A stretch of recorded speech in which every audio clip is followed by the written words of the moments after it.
This message comes from Discover, accepted at 99% of places that take credit cards nationwide. If you don't think so, maybe it's time to face facts. You're stuck in the past. Based on the February 2024 Nielsen Report. More at discover.com/creditcard. What's good? You're listening to Code Switch, the show about race and identity from NPR. I'm Gene Demby.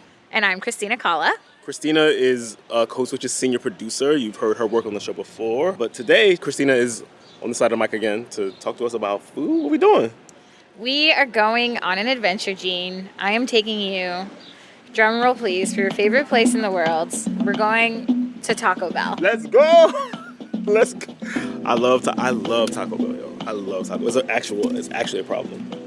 We also have our producer, Jess Kung, here today. Mm-hmm. Say hi, Jess. Hi. And how do you feel about Taco Bell? I'm 80% sure that Taco Bell is why I have this job. Wait, say more, please. Yes. In my cover letter to be an intern, I told a story about how, this is a real story. In high school, I used to just I got out of school earlier than other people because of how my schedule was, and I had a car. So I would get Taco Bell and just drive around at 2 p.m. Listening to podcasts and eating Taco Bell. Leah told me later that she had me down as the Taco Bell intern. Leah Dinella, our senior editor. Taco Bell is perhaps why I have this job. Cover letter as Taco Bell person. Yeah. So Code Switch has some Taco Bell lore to live up to today. So awesome. Let's go. All right. Do you know what you're going to order? Crunchwrap Supreme. Okay. Chalupa. And one of the Tacos Locos, the Doritos with the Dorito powder on it. Roger, what do you get? Is that us? Thank you so much. So, what do you think about Taco Bell's place in the world of Mexican food?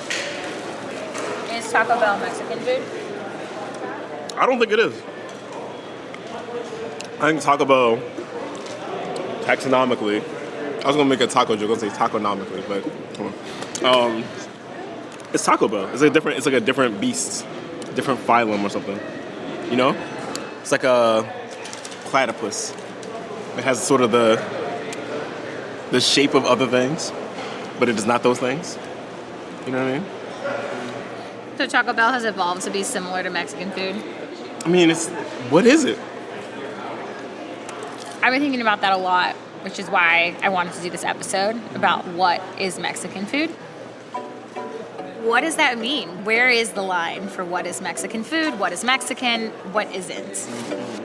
I actually talked to Gustavo Arellano all about Taco Bell, and he really believes that it is Mexican food. My name is Gustavo Arellano. I am a columnist for the LA Times and the author of Taco USA, How Mexican Food Conquered America, and I'm based in Orange County, California. So what are your thoughts on Taco Bell? It's not good. It's not good. And of course it's Mexican food. It's bad fast food Mexican food. There's this idea that when we talk about an ethnic food, it's supposed to be good, but that's not the case. We have to allow that some versions of it are not going to be good. Some versions of it are ersatz, or however you pronounce that word. In other words, pale imitations of other things, but they're still Mexican food. Good or not, if we're trying to figure out what Mexican food is and what role it plays in American cuisine, we have to talk about Taco Bell. It has the largest share of the U.S. Mexican food market, with over 7,700 locations, and accounts for almost 10% of all Mexican restaurants in the U.S. And while that empire may feel like it's been around forever, it was actually founded by Glenn Bell in 1962. I have no issue with Taco Bell. My biggest issue was that Glenn Bell, in his autobiography, did not name the Mexican restaurant where he, quote unquote, got inspired to do tacos, which still exists. Meat La Cafe in San Bernardino, the perfect hard-shell taco. If anyone's out there, you have to do your pilgrimage. But man and woman and others cannot subsist on Taco Bell alone. They're always going to know there is something better, and I want to taste that something better. So I credit Taco Bell as being that. Apostle is not the best word because that would make them seem cool. I'm going to call them, maybe you could help me on this. It's an entry point, maybe. A mirage. That's what it is, a mirage. Yeah, and I'm going to use that from now on. This is why we talk. You see it out there. And then you go to it and you realize it's not the real thing. But now you have this vision of the real thing in you. And so you go out and seek it. And I think the person that does eat Taco Bell eventually realizes that, like maybe into their 15,000th Crunchwrap Supreme. And they're like, you know what? There has to be something better than this. But let me finish it and then we'll go.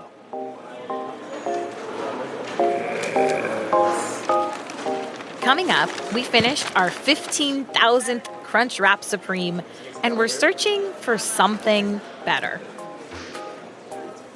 From the conquistadors' love affair with chocolate to the classic San Francisco burrito, we're exploring the history of Mexican food in the United States.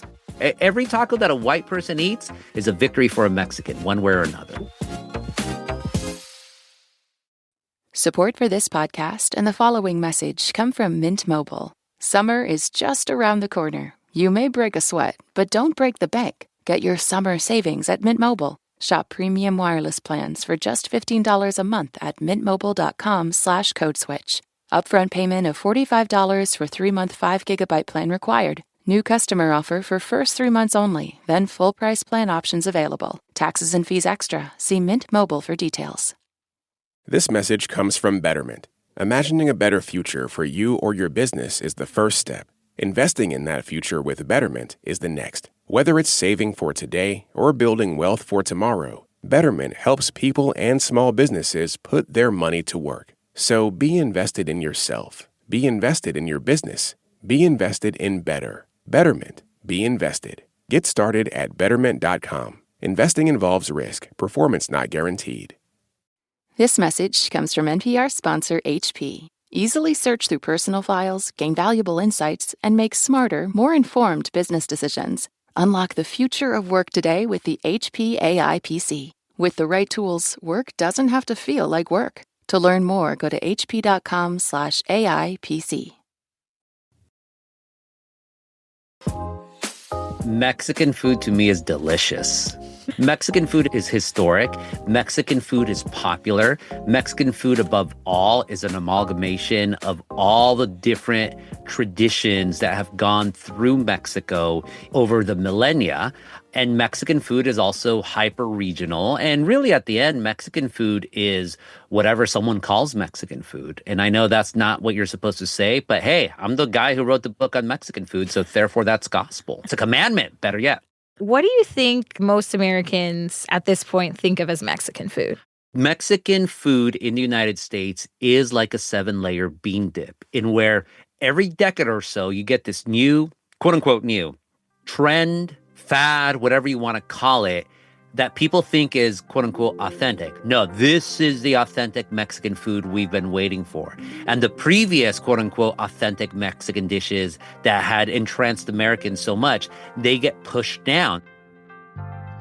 At home, if I don't have like a pot of beans on or handy, I'm just like adrift in the world, you know, like good tortillas and a pot of beans are home. That's like baseline participating in life as I know it. That's Paloma Martinez Cruz. She's a professor of Latinx studies at The Ohio State University.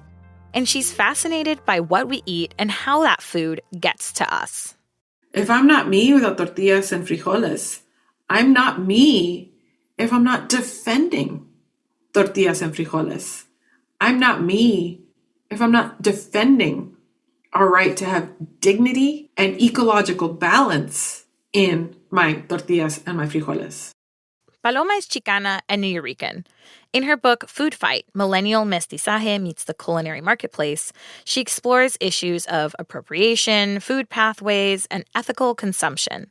And while her relationship with Mexican food is personal, it's also political and historical. When we think about the U.S. diet, or what we're calling American food, so many of those things actually come from what's referred to as the Columbian Exchange. So what kinds of foods became available to Europeans after the voyages of Christopher Columbus, starting at the end of the 15th century? So we think of Europeans who came to the United States immediately needing to adopt turkey, corn, pumpkin, squash, beans, etc. chocolate, vanilla, amaranth, the chili pepper. Nixtamalación, the very idea of getting corn, treating it with lye, and then making it edible. And now you could eat corn raw as is, but if you eat too much of it, you're going to die because corn kernels naturally have a toxin that's going to mess with you. If you eat too much of it, leads to the disease pellagra, which is not a good disease to have. But Mexicans were able to create the nixtamalación that leaches off the toxins, opens up the kernel, like the molecules in that, to make it an even healthier meal. So, gosh, how much of America is run culinarily on corn, from feed for animals to ethanol to just corn itself, and then, of course, plastics and all of that. So right off the bat, like, Mexican food is foundational to what we are today as Americans. Yeah, I loved, there's a quote in the book. You said, as part of Moctezuma's peaceful surrender, Cortés demanded that his court supply the conquistadors with native food, which they had grown to enjoy. The appropriation of Mexican food had begun. Sad but true.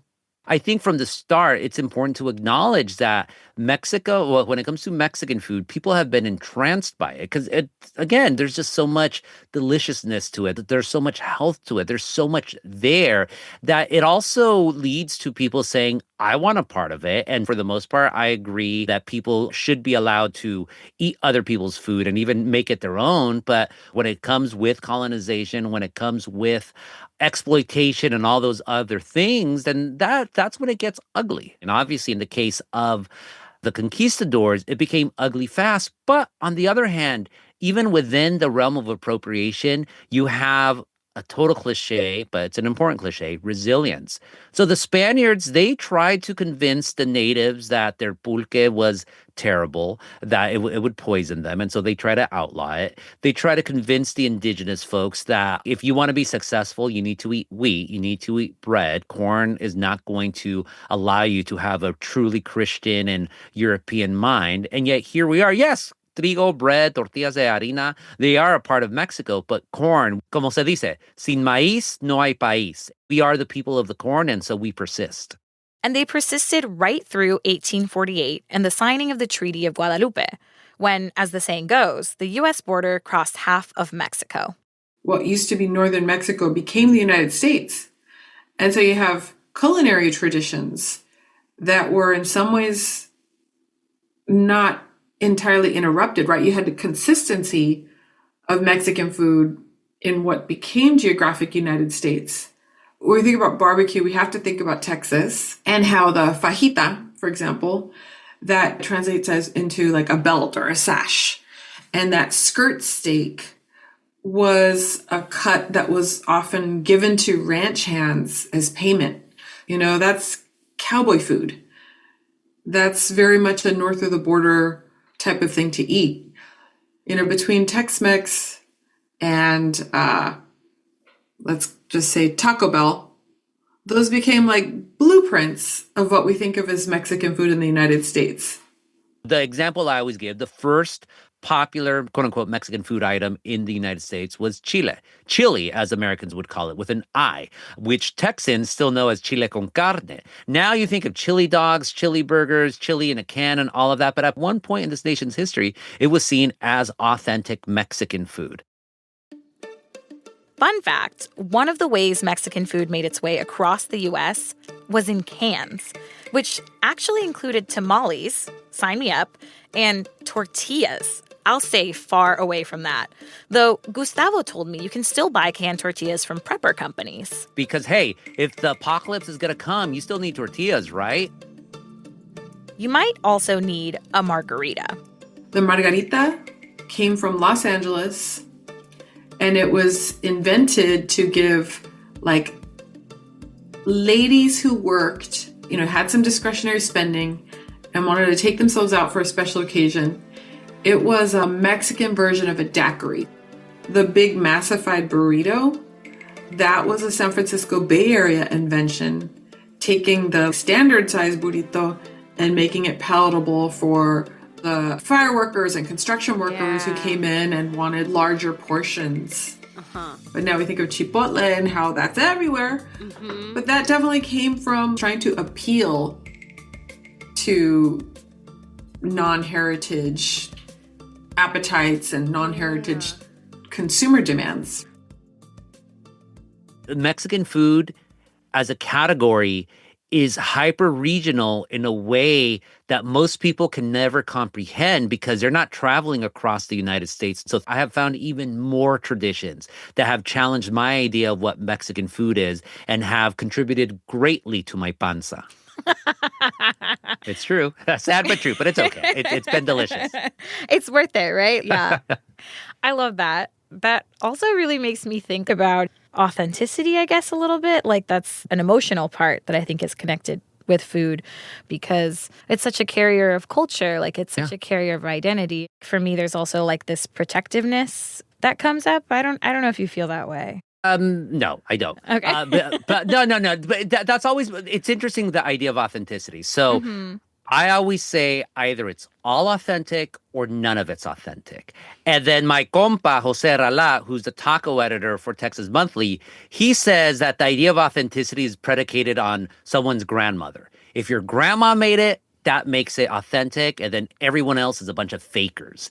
But I understand the idea of authenticity. You want something to be so pure, so magical, so uncorrupted by modernity, by Americans, by people who just don't appreciate it, that you can go back to it. And it's almost like a charging station. Like whenever you're out there in the world and you need some sort of Mexican power, you need to re-up your vitality, you just go to this dish. And everyone has that dish. It could be, for me, it's always my mom's capirotada. May she rest in peace. It could be mole. It could be like the perfect lonchera there in Boyle Heights that makes just like the most perfect taco al pastor. We all have that ideal. And so I have less of an issue with authenticity than inauthenticity. Because when you start telling people that's not Mexican, that's not real, that's fake, that's when I have a problem because you're questioning the person's existence. You're questioning their own heritage, their own roots. For instance, I recently came back from a road trip I made to southern Colorado. I spoke in Colorado Springs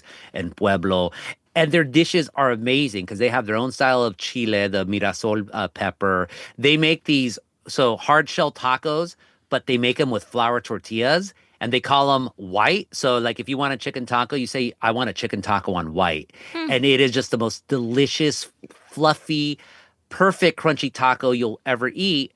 But for most of the audience right now, they'll say, well, a hard shell fried taco, that's not Mexican. And Pueblo, Colorado, it's far away from Mexico and blah, blah, blah, blah, blah, blah, blah. That's where I have a problem. I have a problem with the haterade. You want to call some food authentic, go for it, but don't call other people's food inauthentic because you don't know. Have you been to Pueblo, Colorado? Probably not. So then you're in no position to say whether it's authentic or not. I think authentic is kind of a garbage word.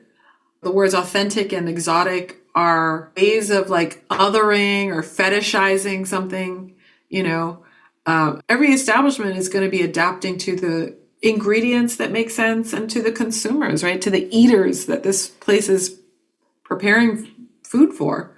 So those adaptations are going to be part and parcel of what it means to serve food wherever you are. Like what you eat does not make you a racist. And I don't think if you have a tater tot burrito, you're going to racism jail. You should eat what you need to eat. And you need to eat what's available. I'm happy to enjoy my tater tot burrito, but I still wonder about appropriation. Is it always bad, do you think? It's not always bad. I think it's wonderful that white people, gabachos, especially in Southern California, that Mexican food is almost like their mother's milk. Like if you're in Southern California, you are most likely going to eat Mexican food one way or another if you're brought up here. And I think that's an awesome thing. I think that allows for the Mexican food to expand its horizons. Korean tacos are amazing. Make arroz con pollo, but with tandoori chicken style. Like, so oh my God. If you want to be totally purist, that's complete appropriation. Why should a Mexican kid be eating tandoori chicken? But that's how life is. Life is always about trying to make your world better. And if that involves food, that involves mixing food, then that's so much better for it. And call me naive, But I always say that it didn't have to be this way with the conquistadors and all these other people, because historically, when you do conquer a people, one of the first things you malign and demonize even is what people eat. That's why in many cultures, one of the easy way to slur someone is by what they eat. Why do they call Mexicans beaners, Or in the 50s, Taco Belly. They're saying, oh, your food's disgusting and we're not even going to eat it and we're going to use it against you. So if you get the oppressor to enjoy your food, already you won. Now, of course, it gets more complicated than that, but I think that alone is a crucial step in being able to resist complete annihilation or assimilation into the bigger culture. And it starts right there. Every taco that a white person eats is a victory for a Mexican, one way or another. Coming up, that victory isn't always pretty. You can go into a restaurant and find that while Mexican food is being celebrated, Mexican culture is being defamed. We're talking about culinary brownface. Stay with us. This message comes from U.S. Bank. As a small business owner, you're used to doing it all. But U.S. Bank Business Essentials is here to help. It's a powerful combination of checking and card payment processing that gets you fast access to the money you've earned with no monthly maintenance fee checking and unlimited digital transactions. They even have small business specialists that work together with you to help your business reach its full potential. That's the power of us. Deposit products are offered by U.S. Bank National Association, member FDIC. This message comes from Thuma. Create your oasis with Thuma, a modern design company that specializes in furniture and home goods. By stripping away everything but the essential, Thuma makes elevated beds with premium materials and intentional details. With clean lines, subtle curves, and minimalist style, the Thuma bed collection is available in 4 signature finishes to match any design aesthetic. To get $100 towards your first bed purchase, go to thuma.co/NPR. This message comes from Bluehost. Bluehost can make building a great website easy and offers a 30-day money-back guarantee. Customize and launch your site in minutes with AI, then optimize with built-in search engine tools. Get your great site at Bluehost.com. All right, Gene. Here we go. Gene. Christina. Code Switch. Christina is our senior producer here at Code Switch, and she's been taking us through this history, this culinary history of Mexican food in the United States, and looking into this question of when a food becomes, and I'm doing air quotes here, American. I've been talking to Gustavo Arellano, the author of Taco USA, How Mexican Food Conquered America. You have to remember what we're talking about, Mexican food, and who ostensibly makes it? Mexicans. And what are Mexicans in the American mind? A threat to the very idea of the United States. I talked to Gustavo about how stereotyping Mexicans in the U.S. bleeds into the way people view Mexican food.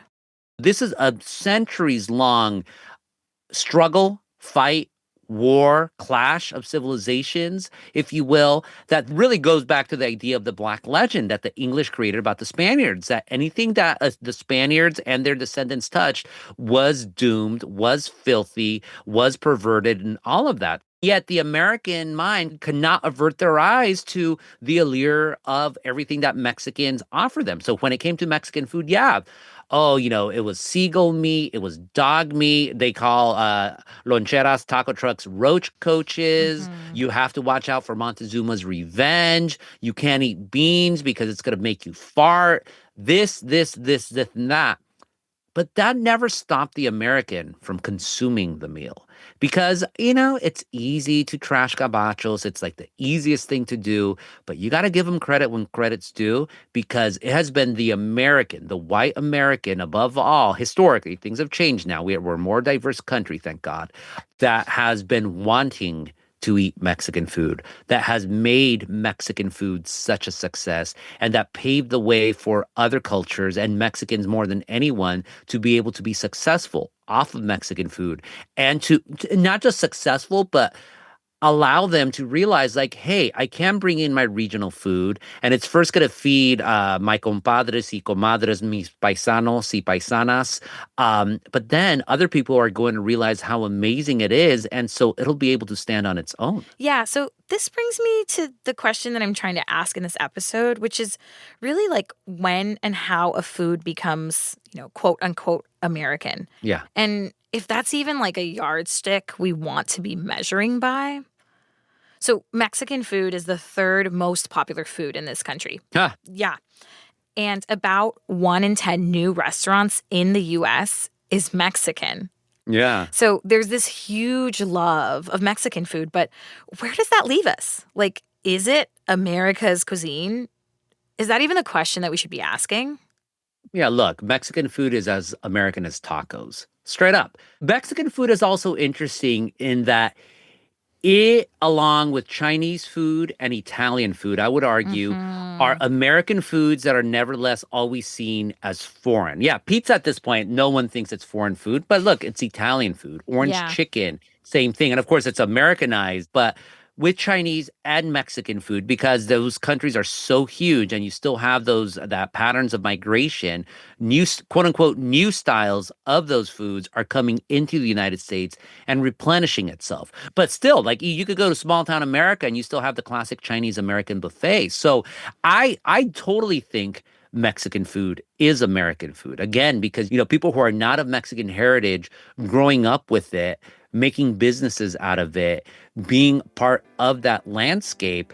But still, because of that complicated history between the two countries, it's never going to be seen as a fully American food. Yeah. But because the Mexican cannot be American. Even as the American consumes the Mexican's food, the American can never fully accept Mexican, Donald Trump voters notwithstanding. Paloma Martinez Cruz wrote an essay about the U.S.'s love affair with Mexican food, and how at the same time that the country loves the food, it's actively hostile to the people. I quoted back to her something that she wrote that really stuck with me. If only bordered bodies could circulate as freely and exaltedly as burritos. If only our children were as beloved as our chalupas, end quote. Yeah. Why do you think it's so easy for people in the U.S. to remove the food from the people? That is colonization 101. Colonial logic is all about extracting a resource from its original context and misappropriating it in many cases. So we see that with Mexican food in the United States, where restaurants use what I refer to as culinary brownface. So you can go into a restaurant and find that while Mexican food is being celebrated, right? That's what you're going to buy there. At the same time, Mexican culture is being defamed. An example is like, there's a restaurant drink special called Cinco de Drinko. They're using mock Spanish as a real sign of a culinary brownface establishment. We see that phenomenon in non-heritage restaurants that are using these bandido, these peon stereotypes. It's confirming white superiority while extracting what's desirable about Mexican culture. And it's keeping Mexicans in their place. Yeah. When you said colonialism as the answer, I was like, duh, that makes so much sense. And yet in my head, I'm like, but how do you even get there? Yeah. And maybe that's like really naive of me. But why didn't I get to that answer on my own? Yeah. Those blind spots are really manufactured, right? Like this blind spot that we have to racism in Mexican foodways. If we're going, yeah, ching chong talk is wrong and blackface minstrelsy is wrong, we shouldn't do those things. But we walk into the Mexican restaurant that has all of these stereotypes and all of this linguistic violence taking place. And we're like, yep, that's cool, right? Like these blind spots are calculated. Yeah. And it's something really specific about the North-South relationship between United States and Mexico, right? There is the rampant U.S. rejection of Mexican people that is so normalized. It is so banal that the everyday violence of Mexican restaurants, that this gets a pass. And these contact zones in Mexican restaurants, they help to normalize the hatred of Mexican people and cultures. But I think that just having a little bit more information can make us a little more aware that when we spend our money, every time we do that, we're voting for the world we want to see. I want to celebrate the person who is enthusiastic about food, enthusiastic about Mexican food, sees it as a representation of pride, of heritage, and deliciousness, and is able to make a living for themselves, for their family, and also bonus points if what they feed us is actually delicious. Like the chef, Cristina Martinez. Bueno, mi nombre es Chef Cristina Martinez. Soy mexicana. Cristina has 2 restaurants in Philly, South Philly Barbacoa and Casa Mexico. And she's been working in the restaurant industry for about 15 years. She talked to me during the lunch rush at Casa Mexico. Estamos haciendo moles, carnitas, cochinita pibil, pozole, pancita de res, algo de México, pero más enfocado en la comunidad de Capuluac. Most of the food is from Tapulhuac, where she's from, and where she first learned how to cook with her parents when she was 6 years old. Desde los 6 años empecé a cocinar con mis padres de manera tradicional, con el hoyo y haciendo barbacoa. She started learning the traditional way. She was cooking barbacoa over the weekends, and her parents would take her to buy vegetables on Mondays, and Tuesdays they'd prep the different parts throughout the week, little by little. Nopales, rajas. It's a long process. Se van preparando poco a poco, pelando los nopales, cortando las rajas. Entonces, hay un proceso muy largo antes de hacer un servicio de barbacoa. These are pre-Hispanic methods which require patience. For Cristina, who is making the food matters. Mexican hands are part of what make a food Mexican. En las manos tienes el sazón. As Cristina puts it, a Mexican person has sazón, or flavor, in their hands. Cada quien tiene ese sabor en sus manos, como la memoria. Mi mamá hizo unas tortillas y me las mandó, pero es maíz criollo que están poniendo en la mesa en Filadelfia para una familia.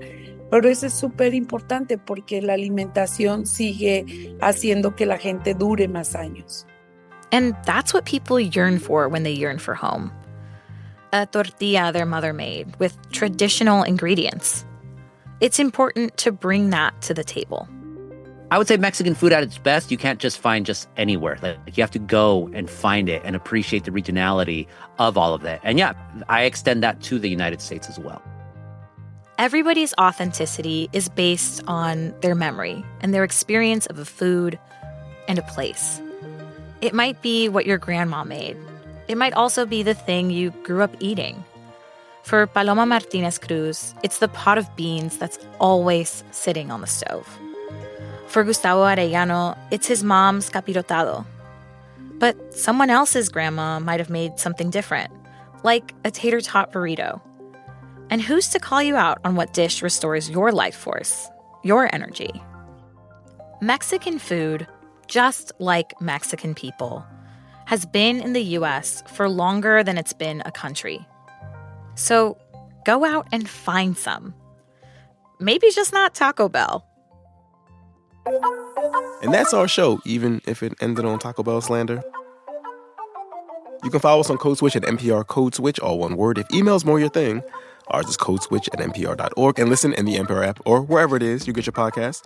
You can also subscribe to the Code Switch newsletter by going to npr.org/Code Switch newsletter. And just a reminder that signing up for Code Switch Plus is a great way to support our show and public media. And you'll get to listen to every episode sponsored free. So please go find out more at plus.npr.org/Code Switch. This episode was produced by me, Christina Calla, with help from Jess Kung. It was edited by Courtney Stein. Our engineer was James Willits. And we'd be remiss if we did not shout out the rest of the Code Switch Massive. That's Xavier Lopez, Leah Danella, Dalia Mortada, Veerlyn Williams, and B.A. Parker. As for me, I'm Gene Demby. And I'm Christina Calla. Be easy, y'all. Hasta pronto. This message comes from NPR sponsor Shopify. Shopify is the commerce platform behind millions of businesses around the world and 10% of all e-commerce in the U.S., from household names like Mattel and Gymshark. Get started with your own design studio with hundreds of ready-to-use templates. Shopify helps you build a beautiful online store to match your brand's style. If you're ready to sell, you're ready for Shopify.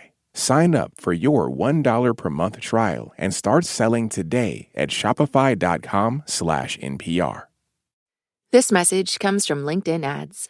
Target your buyers by job title, company, role, and skills with LinkedIn Ads. All the professionals you need to reach in one place. Get a $100 credit on your next campaign at linkedin.com/results. Terms and conditions apply. This message comes from First Leaf. Summer might scream rosé, but there's more to pour with First Leaf, offering fresh reds, sparkling whites, and crisp blends for warm days. Go to tryfirstleaf.com/summertime and get your first 6 bottles for just $44.95.